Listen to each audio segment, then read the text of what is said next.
Hi అండి అందరికీ.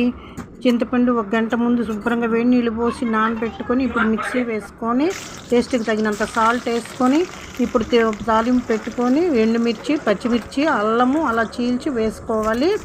ఒక 4 టేబుల్ స్పూన్లు శనగపప్పు, పచ్చిశనగపప్పు, 4 టేబుల్ స్పూన్లు మినపప్పు, 2 టేబుల్ స్పూన్లు ఆవాలు, ఒక 4 టేబుల్ స్పూన్లు పైగా వేరుశనగపప్పు, ఇప్పుడు 4 రెమ్మల కరివేపాకు, పసుపు 1 స్పూను,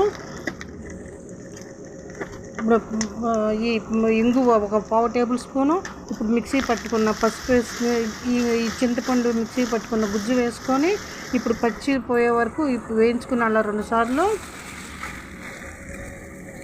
ఇప్పుడు ఇంగువ పసుపు వేసుకుని ఇంకా అన్నం వేసుకుని కొంచెం కలిసేటట్టుగా తిప్పుకోవాలండి. రెడీ అండి చింతపండు పులిహోర అప్పటికప్పుడు 5 మినిట్స్ రెడీ అండి. లైక్ చేయండి, షేర్ చేయండి, సబ్స్క్రైబ్.